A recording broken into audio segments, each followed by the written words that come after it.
I would characterize it as a DEI, Green New Deal, hydrogen bomb. It's something out of Dante's Inferno.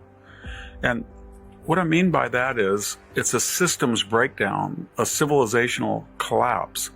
When you look at the people in charge, Gavin Newsom flew in to sort of do these performance art stunts, but he has systematically ensured that water out of the Sacramento River and the watershed of Northern California would go out to the sea rather than into the aqueduct. So Los Angeles didn't have sufficient amounts of water. He bragged not very long ago that he blew up 4 dams on the Klamath River. They provided 80,000 homes with clean hydroelectric power. They offered recreation, flood control, irrigation. He blew them up. California's fire management, whether we look at the Paradise Fire or the Aspen Fire near where I'm speaking, it destroyed 60 million trees. We have no timber industry in California. He's dismantled it. We don't clean the forest. We don't let loggers come in and have a viable livelihood by harvesting trees. It's sort of considered natural to let these things burn, or to at least create the conditions in which they will inevitably be burned. It's almost as we don't like humans. We worry about grubs and worms and birds in the ecosystem. Second breakdown was the mayor, Karen Bass, was in Africa. You tell me why the mayor of the 3rd largest city in the United States at fire season, when she had been warned for days on end that the Santa Ana winds were up to 100 miles an hour in the evening and there was a danger of fire, and she goes off to Africa for the inauguration of the president of Ghana? With all due respect, Mayor Bob, who cares? You have an obligation to the 6 million people of greater Los Angeles.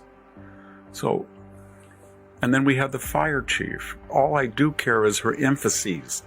She's been bragging for the last 2 years that her goal was to make sure it was diverse and inclusive. That can be good if it's competent.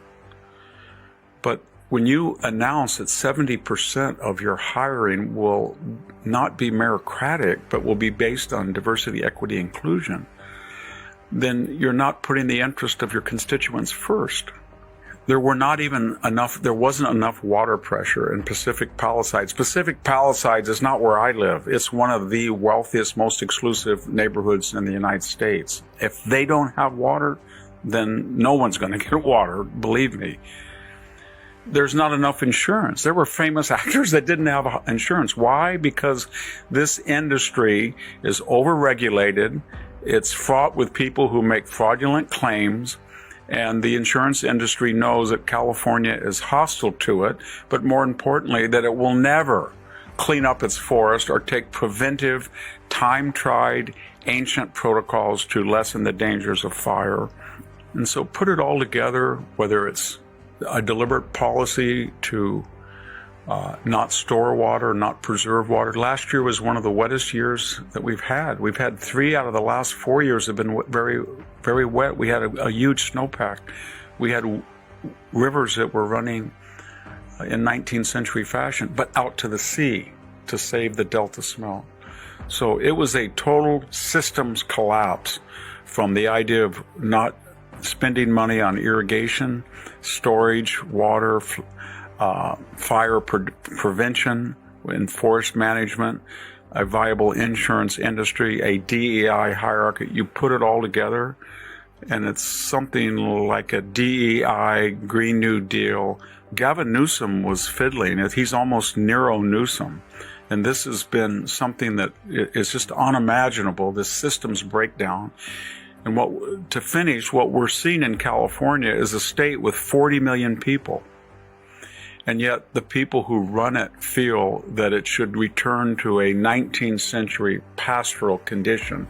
They are de-civilizing the state and de-industrializing the state and de-farming the state, but they're not telling the 40 million people that their lifestyles will have to revert back to the 19th century, when you had no protection from fire, you didn't have enough water in California, you didn't have enough power, you didn't pump oil. So we are deliberately making these decisions not to develop energy, not to develop a timber industry, not to protect the insurance industry, not to protect houses and property. And we're doing it in almost a purely nihilistic fashion. And Karen Bass should resign. She came to the airport back from Africa. She had nothing to say. She was confronted at the airport. Why were you in Africa? Why did you cut the fire department? They cut the fire department by almost $18 million. They gave fire protective equipment to Ukraine's first responders. And she had nothing to say. She had nothing to say because she couldn't say anything. I don't want to be too pessimistic or bleak tonight, but this is one of the most alarming symptoms of a society gone mad. And if this continues, and if this were to spread to other states, we would become a third world country if we're not in parts already. California has been trying for years to destroy Western civilization. Well, this is what it looks like. They finally did it. Primetime's calling for a federal takeover of California. When a state becomes this dangerous and the government becomes this reckless, where the lives of millions of American citizens are being destroyed, their homes obliterated, their infrastructure annihilated, look at what we're seeing. This is a war scene. One of LA's wealthiest suburbs, in the grip of an inferno, raging and unremitting. Pacific Palisades is home to film stars and billionaires, but this is one of Mother Nature's terrifying levelers. People watch in disbelief, their community being ravaged. January isn't normally wildfire season, but these aren't ordinary conditions. Blazes fueled by the strongest winds here for decades. This is surreal. This is unbelievable. I've never seen it like this. I grew up in the Palisades. Are you worried about people being trapped in their homes? Oh, absolutely. I've already watched most of my neighbors leave. A chunk of land the size of San Francisco has been destroyed. Some of the most beautiful land in the world. Parts of Pacific Palisades look like Hiroshima after the atomic bomb. Some of Hollywood's biggest stars have been caught up in the devastation of the Los Angeles wildfires. Many have watched as their homes burned and went up in flames. Hollywood Walk of Fame member Billy Crystal and his wife Janice have confirmed their home of nearly 5 decades has been destroyed. In a shared statement, the couple says, "Words cannot describe the enormity of the devastation we are witnessing and experiencing. We ache for our friends and neighbours who have also lost their homes and businesses in this tragedy." Emmy Award winner and comedian Eugene Levy evacuated the area, describing the smoke as very dark as he left. His home has been destroyed. Socialite Paris Hilton shared on social media that she's lost her Malibu home. "Heartbroken beyond words. Sitting with my family, watching the news, and seeing our home in Malibu burn to the ground on live TV is something no one should ever have to experience." Thousands of Southern California residents have made harrowing escapes as devastating wildfires bear down on the Los Angeles area. Some fled by foot, some by car, and some by the grace of Good Samaritans. There are now 6 fast-moving wildfires raging around LA County, including the Pacific Palisades blaze and the Eaton fire in Altadena. The 6th fire, called the Sunset Fire, broke out last night in the Hollywood Hills area. Officials say the fires have killed at least 5 people and have burned down nearly 2,000 homes and structures, including ones owned by celebrities Billy Crystal, Mandy Moore, and Paris Hilton. I talked to a fireman once. This is one of the reasons that freaked me out. He goes, "Dude, one day," he goes, "it's just going to be the right wind and fire's going to start in the right place and it's going to burn through LA all the way to the ocean and there's not a thing we can do about it." I go, "Really?" He goes, "Yeah, we just get lucky." He goes, "We get lucky with the wind." He goes, "But if the wind hits the wrong way, it's just going to burn straight through LA and there's not going to be a thing we can do about it." A nightmare that no one can wake up from. That's what they're saying in LA. As the fire absolutely raged, this is the view from the San Fernando Valley.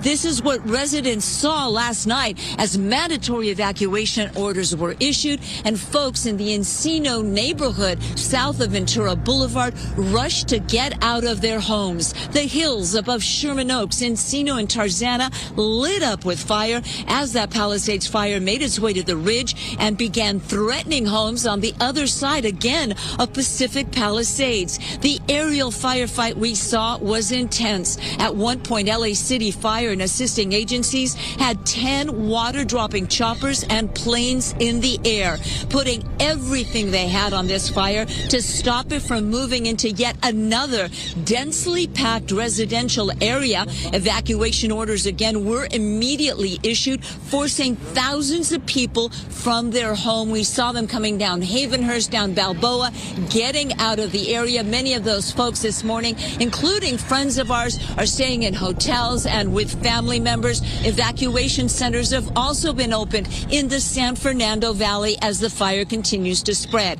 Now take a look at the Pacific Palisades side of the fire. Mandeville Canyon, the fire there also continuing to rage. And with only 11% containment this morning, this firefight is far from over. Now, yesterday, the folks who live in the hills in Encino, above, south of Ventura Boulevard, Encino Hills, Havenhurst, all of those streets right there, they had the fire burning right there on the ridge. But I want you to look at these pictures sent to us from Van Nuys. Hold on one second. Take a look at those pictures sent to us from Van Nuys. This had folks 5 and 8 miles away from the actual ridge of the fire, worried that they too would have to evacuate. And a lot of folks in the San Fernando Valley have already been on edge. And one of the reasons is because of all those erroneous evacuation alerts they received. And yesterday, when they saw what we're looking at in those pictures right now, they worried they were going to have to get out, even though they were at least 8 miles from the ridge of the fire. Even Morning Joe can't defend this. And they've defended everything. And I mean everything. We don't know the exact causes for the complete failure of government to be able to protect these homes. I don't think we can say it's a smelt alone. We don't know what it is, but I do think it's going to be like Hurricane Katrina. I mean, the infrastructure has been slashed. It's hard to hear people say in one of the richest cities in the world that, we don't have enough water to protect people's homes. We're witnessing the collapse of liberal society. Everything's on fire, falling apart at the same time because of stupidity, corruption, and radical priorities. Just seeing your report there, Martha, really dramatic stuff. How are things where you are right now? Terrifying for the people in this local area. I don't think that's an overstatement. It's a very long and scary night ahead for the people in this part of LA. You can see behind me one of these hills on fire. This was actually a community of temporary homes which have gone up, community after community here, in flames. And I can't overstate also how much of a problem these winds are. Winds already 80 miles per hour. They're threatening to take my feet from under me.